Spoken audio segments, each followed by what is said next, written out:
বোনেরা আপনাদেরকে একটু বুঝাই দিয়ে যায় আমার দয়ার নবী বলে খাদিজা শোনো আমি যেমন আরাম করতে আছে আজকে আমার উম্মতিরা যদি এইভাবে আরাম করে যতক্ষণ পর্যন্ত আরাম করবে আল্লাহ তাবারাক তাআলা তাদের নেকির খাতায় নেকি লিপিবদ্ধ করবে এই গল্প করতে করতে আমার নবী যে মধ্যরাত্রিতে যেন ঘুমায় গেছে খাদিজা আমার নবীর মাথা নাড়তে নাড়তে বাবা আমার খাদিজা যেন রাত্রি বেলায় ঘুমায় গেছে এবার মধ্যরাত্রিতে খাদিজা যখন জাগ্রত হয়ে যায় জাগ্রত হওয়ার পরে ডান দিকে তাকায়া দেখে নবী না বাম দিকে তাকায়া দেখে নবী না খাদিজা চিন্তা করে আল্লাহ গো আমার নবী কোথায় গেল আমার নবীকে কেন দেখা যায় না আমার নবী রাত্রি বেলা আমার কল মুবারকের উপরে মাথা দিয়া আরাম করতেছিল এখন রাত্রি বেলা আমার ঘরে কেন দেখা যায় না খাদিজা চিন্তা করে আল্লাহ গো আমার নবী কোথায় গেল নবী কোথায় গেল সারা রাত আমার খাদিজা খোঁজাখুঁজি করলা কিন্তু আমার নবীকে খুঁজে পাইলেন না যে খাদিজা জীবনে কোনোদিন বাইরে যায় না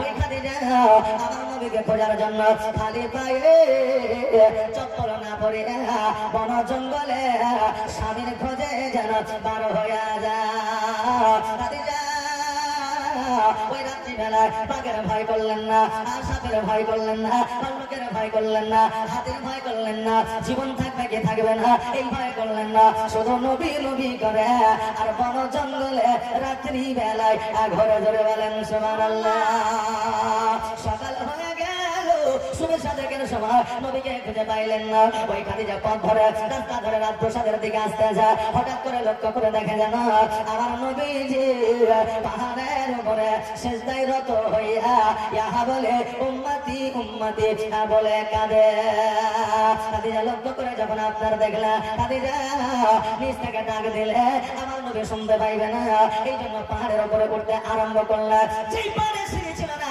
উঠার মতো কোনো ব্যবস্থা ছিল না হামাগুড়ি দিয়া আমার নবীর কাছে পৌঁছে গেল আমার নবীর পিঠ মুবারকে হাত দিয়া আমার খাদিজা যেন একটা ডাক দিয়া দিল ওগো দিবানা হইয়া আদা কি তোমায় সারা আদান গো একবার ওগো পাগল হইয়া আদা কি তোমায় সারা আদান গো একবার আর প্রথম যেদিন আসিলে ভাবে আর জিন্ন ইনসা দরদ করে কত করবে আর প্রথম যেদিন আসিলে ভাবে আর জিন্ন ইনসা দরদ করে কত করবে যাক রহমতের সীমা নাই কাঁদে আসিতে সিজদায় ওগো গুনাহগার আছে আমার কেমন হবে পার ওগো দিবানা হইয়া ডাকি তোমায় সারা দাও না গো একবার তোমার নূরে জগৎ নূরানি আর জিন্ন ইনসা দরদ পরে ফারিস্তা আসমানি জগৎ রহমতের সীমা নাই কাঁদে আসিতে সিজদায় ওগো গুনাহগার আছে আমার কেমন হবে পার ওগো দিবানা হইয়া ডাকি তোমায় সারা দাও না গো একবার বাবাজি ভাইরা আমার খাদিজাতুল কুবরা রাদিয়াল্লাহু তাআলা আমার নবীজির পিঠ মুবারকে হাত দিয়া আমার নবীজিকে যেন ডাক দিলা নবীজি সিজদা মুবারক থেকে মাথা উঠায়া খাদিজাকে বলে খাদিজা আজকে আমাকে খোঁজার জন্য আজকে পাহাড়ের উপরে এসেছো কারণ থেকে খাদিজা বলে ইয়া রাসূলুল্লাহ নবী গো আজকে কোনো বিবির স্বামী যদি ঘরে না থাকে না বলিয়া যদি কোথাও চলে যায় এমন কোন বিবি আছে আরাম করে বিছানায় ঘুমাবে এইরকম বিবি আছে বাবা আছে নাই বাবা রে আমার নবী বলে খাদিজা আমি নবী কখন কোথায় যাব কখন ইসলাম প্রচারের জন্য যাব কখন আমি নামাজ আদায় করার জন্য যাব কখন পাহাড়ে যাইয়া আমার উম্মতের জন্য কাঁদবো খাদিজা আমাকে খোঁজার জন্য কখনো তুমি বাইরে আসবে না। ওখানে যা যাও যাও, তুমি নিজের বাড়ির দিকে যাও। যেমন এই কথা বলেছে অমনি খাদিজা তো গোবরা রাদিয়াল্লাহু তাআলা না বাবা তন্দা ইমান হয়েছে, তন্দা ইমান মানে দাঁড়িয়ে গিয়েছে। আর যেমনই দাঁড়িয়ে যাওয়া খাদিজা যেন একটা আওয়াজ করে বলেছে, আহা, আমার নবী বলতেছে খাদিজা তোমার জবান দ্বারা আওয়াজ আসলো কারণটাকে? খাদিজা বলে, নবী গো, আমি যখন পাহাড়ের উপরে উঠেছিলাম, আমি হামাগুড়ি দিয়ে উঠেছি গো নবী। ছোট ছোট কাগর পাকা, ছোট ছোট পাথর কাগরে আমার হাঁটো আর আমার কহিনা মুবারক কত বিক্ষত করেছে, ওই জায়গাগুলোতে আঘাত পেয়েছি, এই জন্য আমি একটু আওয়াজ করেছে। নবী আমার বলে, কোন জায়গা? খাদিজা ওই ক্ষত বিক্ষত জায়গাগুলো আমার নবীকে দেখাইলেন। আমার নবীজি নিজের চোখ মুবারক দিয়া ওই খাদিজার ক্ষত বিক্ষত জায়গাতে লাগাই দিল। খাদিজা বর্ণনা করেছে, খোদার কসম করে বলে, আমার ওই ক্ষত বিক্ষত জায়গাতে আমার নবী যখন চোখ মুবারক লাগিয়ে দিয়েছিলেন, ওই জায়গাগুলোতে ব্যথা বেদনা থাকা তো দূরের কথা, একটু কাটা ছেঁড়ার দাগ পর্যন্ত ছিল না। জোরে বলেন সুবহানাল্লাহ। এটা ওয়াহাবীর দলেরা আমার নবীকে বলো তোমরা নাকি আমার মতো, নাউজুবিল্লাহ। আজকে নবীর হুজুর পাওয়ার যদি এত হতে পারে, আমার নবীর পাওয়ার কত ছিল। বাবা একটু কর্ণপাত করে শুনবা। আমার নবী বলে, খাদিজা যাও যাও, তুমি বাড়ির দিকে চলে যাও, আমি সকালবেলা আমি তোমার রাত প্রসাদে আসতে আসে।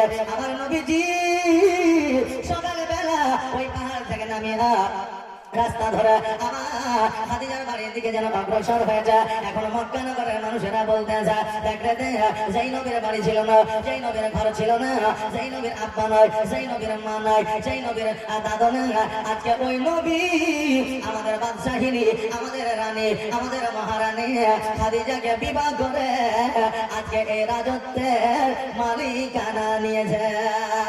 নবীজি আমার দুই চোখের পানি ছেড়ে দিয়ে বলে, আল্লাহ, আজকে মক্কা নগরের মানুষেরা এইরকম কথা বলতে পারতো না যদি আমার দাদা আব্দুল মুত্তালিব বেঁচে থাকতো। আজকে মক্কা নগরের মানুষেরা আজকে এইরকম কথা বলতে পারতো না যদি আমার আব্বা আব্দুল্লাহ রাদিয়াল্লাহু তাআলা আনহু যদি বেঁচে থাকতো। আল্লাহ, আজকে আমি মুহাম্মদ রাসূলুল্লাহ সাল্লাল্লাহু তাআলা আলাইহি ওয়াসাল্লাম আজকে মক্কা নগরের মানুষের মুখ থেকে এই রকম কথা শুনে আমি নবী আমার চোখ দিয়া যেন অশ্রু ঝরে। নবী আমার দুই চোখের পানি ছাড়িয়ে কান্না করতে করতে খাদিজার দরবারে যাইয়া একখানে ঘরে কন্যার ঘরে নবী আমার বসে যেন ডুকরে ডুকরে কাঁদতে। খাদিজা কোটি কোটি ভাই আমার নবীর কাছে যাইয়া বলে, নবী গো, আপনি কেন এইভাবে কান্না করা? ইয়া রাসূলুল্লাহ, আপনি যদি এইভাবে কান্না করা আমি খাদিজা আমি সহ্য করতে পারি না গো নবী। আপনার চোখের পানি দেখিলে আমি খাদিজা আমার চোখের পানি চলে আসে। ইয়া রাসূলুল্লাহ, আপনি দয়া করে আপনার কান্না বন্ধ করেন। আমি খাদিজা আপনার কান্না দেখিয়া আমি নার্ভাস হইয়া যাও। তবে আমার বলে, খাদিজা আমার কান্না কতক্ষণ পর্যন্ত বন্ধ হবে না? খাদিজা রে, তুমি কি আমার জন্য তোমার সম্পদ দান করতে পারবে না? তুমি কি আমার জন্য তোমার জমি জায়গা দান করতে পারবে না? খাদিজা, তুমি কি ইসলামের জন্য তুমি কি তোমার হীরা মণি মুক্তা দান করতে পারবে না? তুমি কি আল্লাহর জন্য তুমি কি তোমার যত সম্পদ আছে সমস্ত সম্পদ কি তুমি এতিম করে মিসকিনের মধ্যে বিলি বন্টন করতে পারবে না? খাদিজা বলে, নবী গো,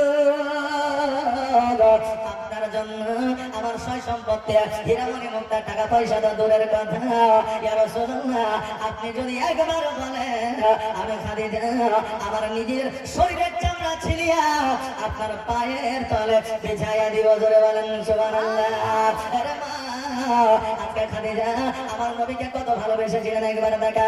সম্পদ দান করতে বললেন, আমার খাদিজা বললেন সম্পদ তো দূরের কথা, আজকে আপনি বললেন আমার চামড়া মুবারক আমি জমিনে বিছাইয়া দেব, আপনার পায়ের তলায় বিছাইয়া দেব।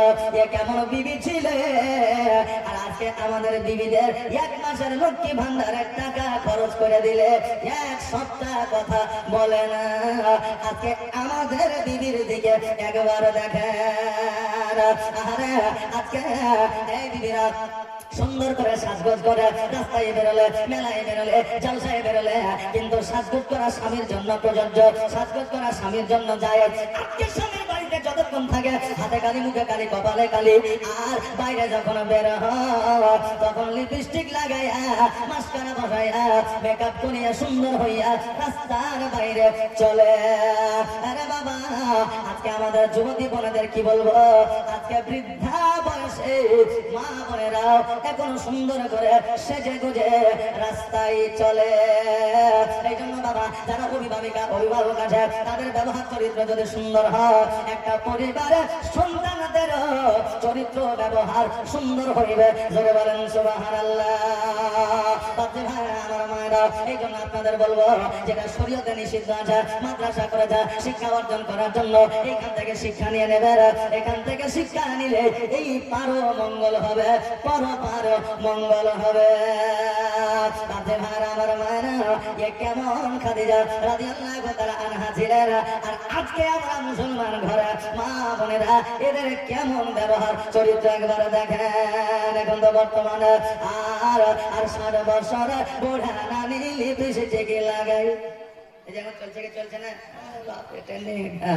কি বলছে, আর 60 বছর বুড়া নানি লিপস্টিক লাগায়, আর মাস্কারা লাগায় নানি মেলাতে বেড়ায়, আর 60 বছর বুড়া নানি লিপস্টিক লাগায়, হায় হায় লিপস্টিক লাগায়, আর নানি আমার হয়েছে সুগার, আর তবু নানির কমে না বাগার।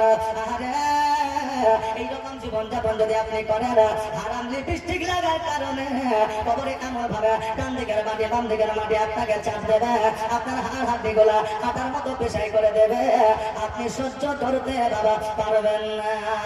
এরে মা, তুমি সাক্ষাৎ করো পর পুরুষের জন্য, আজকে তোমার কারণে তোমার পরিবারে 3 জন জাহান্নামে যাবে। তুমি কি একবার খোঁজ নিয়েছো, একবার কি ভেবে দেখেছো? সর্বপ্রথম তোমার ব্যবহারের কারণে তোমার আব্বা জাহান্নামে যাবে, তোমার স্বামী জাহান্নামে যাবে, তোমার বড় ভাই জাহান্নামে যাবে। যারা সুন্দর করে জীবনকে বাজি রাখিয়া তোমাকে মানুষের মতো মানুষ করেছে, তোমার মুখে আহার তুলে দিয়েছে, আজকে তোমার কারণে তোমার পিতা, তোমার বড় ভাই, তোমার স্বামীকে জাহান্নামে যাইতে হবে। জোরে বলেন নাউজুবিল্লাহ। এই জন্য মা বোনেদেরকে বলবো, রিকোয়েস্ট করে আবেদন করে করজোড়ে বলবো, মারে তোমার জীবন পরিবর্তন করো, শরীয়তি লিবাসে চলাফেরা করো, পরদার সহিত বেঁচে থাকা তুমি ক্ষমতা তৈরি করো। জোরে বলেন ইনশাআল্লাহ। আমার মা খাদিজাতুল কুবরা রাদিয়াল্লাহু তাআলা আনহা বলে, ইয়া রাসূলুল্লাহ, ইয়া হাবিবাল্লাহ, নবী গো, আপনি যদি একবার আমাকে বলেন আমার শরীরের চামড়া আপনার পায়ের তলে বিছায়া দিতে পারে। আমার নবী বলে, খাদিজা, আজকে সয় সম্পত্তি টাকা পয়সা জমি জায়গা তুমি যদি দান করে দিতে পারো, আমি নবী খুশি হয়ে যাব। খাদিজা বলে, ইয়া রাসূলুল্লাহ, আপনার মতো আমাকে কেউ ভালোবাসে না, আর আমি আপনার মতো আমি কাউকে ভালোবাসি না। নবী গো, তোমার মতো এত ভালো, তোমার মতো এত ভালো কেউ তো আমায় বাসে না, তাই তো নবী আমি তোমার দিবানা, তাই তো রাসূল আমি তোমার দিবানা। জোরে বলেন না সুবহানাল্লাহ। একবার জোরে বলা যাবে না, আওয়াজ দিয়ে সুবহানাল্লাহ। নবীর প্রতি খাদিজার মহব্বত দেখেন, আর খাদিজার প্রতি নবীর মহব্বত দেখেন। এখন যে মহব্বত হয় এখন মৌখিক, I love you, I love unlimited.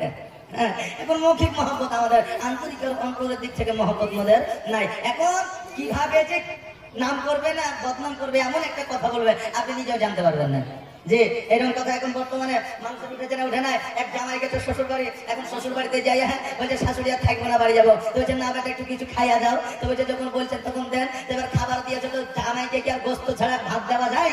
যে এখন গোস্ত দিয়ে ভাত দিয়েছে, এখন জামাই বলছে মা গোস্ত রান্না করার কি দরকার ছিল, সবজি দিলে খেয়ে চলে যেতাম। এখন শাশুড়ি বলছে বেটা আমার বাড়িতে একটা লয়, 2টা লয়, 15 থেকে 16টা মুরগি, এই একটা কাটলাম তো কি হলো, জানবো শিয়াল কুকুরে খাইয়ে নিয়েছে। একটা লয়, 2টা লয়, 15-16টা মুরগি, একটা কাটলাম তো কি হলো, জানবো শিয়াল কুকুরে খেয়ে নিয়েছে। এখন জামাই চিন্তা করছে যে আসলে আমার নাম করলে না তোর নাম করলে, আসলে আমাকে শিয়াল কুকুর বললে না শিয়াল কুকুরকে উদাহরণ দিলে, এ কিন্তু আর বুঝতে পারছে না, কনফিউজ হয়ে গেছে। বর্তমানে ভালোবাসা আমাদের এখন এইরকম ভালো, বুঝলেন না? এই জন্য কবির ভাষায় খাদিজাতুল কুবরা রাদিয়াল্লাহু তাআলা আনহাকে লক্ষ্য করে কবি কি বলছেন দেখা, নবী গো তোমার মতো এত ভালো, তোমার মতো এত ভালো কেউ তো আমার পাশে না, তাই তো নবী আমি তোমার দিবানা, তাই তো রাসূল আমি তোমার দিবানা।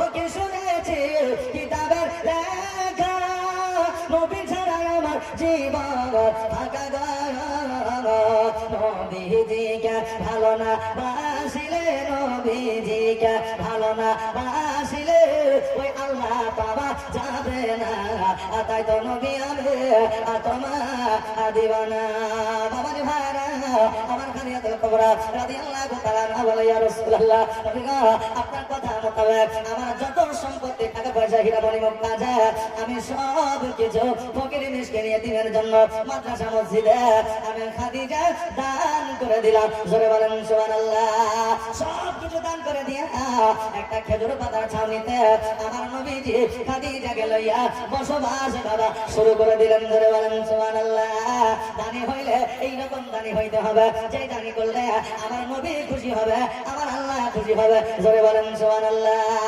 বাবা আজকে খাদিজাতুল মতো খাদিজাতুল কুবরা রাদিয়াল্লাহু তাআলা আনহার মতো দানি ঘরের দানি কন্যা 5 মাকে আমার পাওয়া